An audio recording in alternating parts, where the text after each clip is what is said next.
Have you ever wondered what truly went down in the final, fiery clash between Simba and Scar? We all remember the epic battle, the rain, the flames, and Simba's triumphant roar. But there's so much more beneath the surface of that iconic scene. This isn't just a fight for the throne, it's a battle for the soul of the Pride Lands, a culmination of years of lies, guilt, and repressed trauma. Let's dive deep into Scar's final hunt and uncover the darkness Simba had to face to become the king he was always meant to be. To truly understand the weight of this moment, we have to go back to the beginning.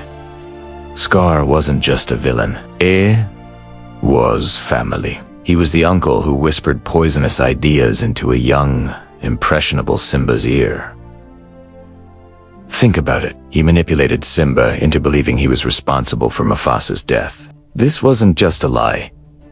It was a psychological masterstroke. Scar planted a seed of guilt so deep that it forced Simba into a self-imposed exile, abandoning his identity and his destiny. For years, Simba lived under the shadow of this fabricated sin, convinced he was unworthy of his own home. Meanwhile, the Pride Lands withered under Scar's rule. Theon Selush, vibrant kingdom, became a barren wasteland. This physical decay is a powerful visual metaphor for the spiritual and moral decay under Scar's reign. He disrupted the circle of life, the fundamental principle that maintained balance. His leadership was built on greed, selfishness, and an alliance with the hyenas, who overhunted and threw the entire ecosystem into chaos. The land itself was crying out for its true king. When Simba finally returns, he's not the same confident cub who couldn't wait to be king. He's hesitant, still haunted by his past. It takes Nala's plea and Rafiki's wisdom to remind him of who he is. The famous scene where Mufasa's spirit appears in the clouds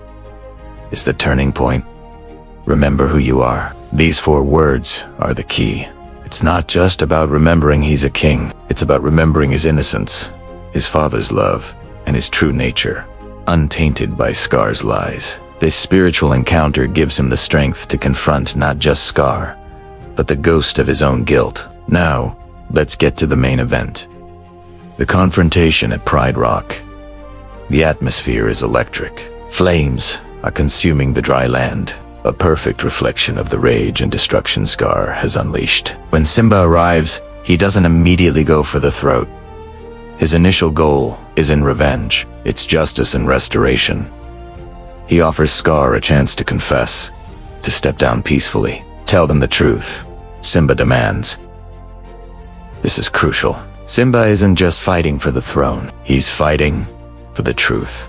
He needs to clear his name and liberate himself from the lie that has defined his life. Scar, the ultimate manipulator, uses Simba's own trauma against him one last time. He backs Simba to the edge of the cliff, whispering, "It's your fault," mirroring the moment Mufasa fell. You can see the old fear and guilt wash over Simba. For a second, it looks like history might repeat itself. This is the psychological climax of their entire relationship. Simba is literally and figuratively on the edge, facing the very demon that has haunted him for years. But this is where everything changes.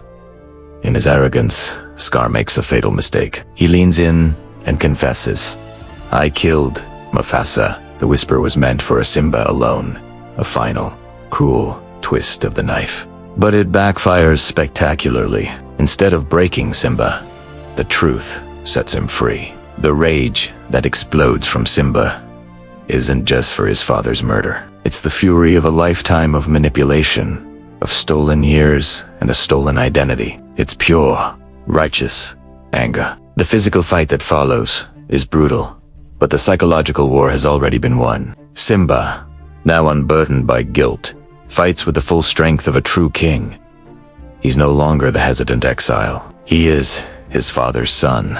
He channels Mufasa's power and his own righteous fury.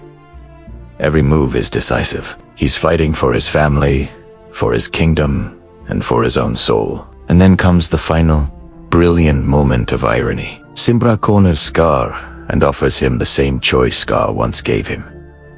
Run. Run away. And never return.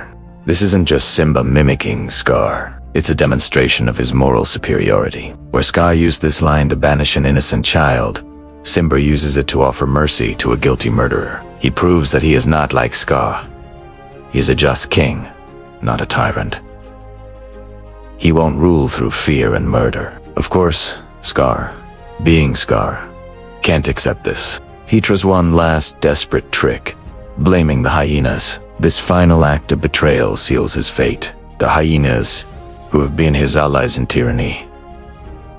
Hear this, they are the ones who ultimately deliver the final blow. It's a perfect example of poetic justice. Scar's reign, built on treacherous alliances, is ended by that very treachery. He is consumed by the same darkness he unleashed upon the Pride Lands. Wheat Scar gone, the rain begins to fall. This is so much more than just a convenient weather change. It's a symbol of cleansing and rebirth. The fire Scar's reign is extinguished, and the land itself is being washed clean, ready for a new beginning. As Simba ascends Pride Rock, he isn't just claiming his physical place as king. He's stepping into his destiny. Having faced the darkest parts of his past and emerged stronger, he has confronted the man who killed his father, but more importantly, he has conquered the guilt and fear that Scar instilled in him. Simba's final roar isn't just a sound of victory, it's a declaration. It announces the return of balance, the restoration of the circle of life, and the healing of a kingdom. It echoes across the savannah, promising a future of peace and prosperity under a true and worthy king. The darkness has been faced, the lies have been shattered, and the light has finally returned to the Pride Lands. So, the next time you watch The Lion King, pay close attention to that final battle. It's a masterclass in storytelling, a powerful journey of a hero overcoming his inner demons to reclaim his rightful place in the world. It reminds us that true strength isn't just about physical power, but about facing the truth, no matter how painful it is. What did you think? Are there other hidden meanings in this scene that I missed? Let me know in the comments below. I love reading your interpretations, and if you enjoyed this deep dive, make sure to hit that like button and subscribe for more content just like this. Thanks for watching, and we'll see you in the next video.